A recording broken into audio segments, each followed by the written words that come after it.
आज सुजालपुर मुहर्रम में भी दो डीजों का भारी मुकाबला हो जाता है और इन डीजों में कौन जीतता है। तो जैसा कि आप लोग जानते हो, मैं मेरे शहर सुजालपुर हूँ, तो मैं मोहल्ले में आके देखता हूँ तो मेरी फुप्पो का लड़का और चच्चा का लड़का दोनों घेरा घुमा रहे थे और इनकी कला का तोड़ इन पूरे मोहल्ले में नहीं है इनकी उम्र में। और फिर मैं मोहल्ले में आके देखता हूँ तो सब लकड़ी खेल रहे थे, कोई कुछ कर, और इधर साइड लंगर बैठ रहा था। तो मैं पहुंच जाता हूँ, यहाँ पे था बादाम शेक जो कि काफी लाजवाब था। तो मैं उसको फटाफट पी लेता हूँ और फिर सवारी उठने का टाइम हो जाता है। तो सवारी को लेके हम निकल जाते हैं भटरोटी की तरफ। तो हम सीसगढ़पुरा से निकले थे और यहाँ पर हमें दूध मिल जाता है, वो भी ड्राई फ्रूट वाला।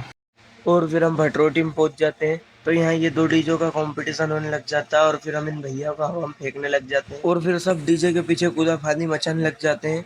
तो मैं भी इनके साथ भिड़ जाता हूँ और फिर अरमान भाई हम तो ये जाते हैं दाल के समोसे खाने के लिए। और फिर कुछ देर में हमारी सवारी को भी ठंडी कर देते हैं और फिर मैं चच्चा की दुकान पे आता हूँ। तो यहाँ तो मलाई टिक्के और चिकन टिक्का बन रहे थे। तो यहाँ से निकल के मैं चला जाता हूँ फिर बड़े बाजार में, क्योंकि यहाँ पे अखाड़ा चल रहा था। तो मैं भी अपनी कला बताने लग जाता हूँ। फिर आ जाते हैं मुग्दल, तो मैं मुग्दल घुमाने लग जाता हूँ और इन मुग्दलों को मैंने चक्री कर दिया था। फिर मैं मेरे भाई अरमान भाई को लेके जाता हूँ कि तुम भी मुग्दल घुमा के बताओ, तो ये भी मुग्दल घुमा के बताते हैं और फिर हम निकल जाते हैं घर की तरफ। फिर मैं मेरे पेज को खोल के देखता हूँ तो मेरे 500 फॉलोवर कंप्लीट हो गए। शुक्रिया भाइयों, आपने इतना सपोर्ट करा और मिलेंगे अगले वीडियो में। तब तक के लिए अल्लाह हाफिज।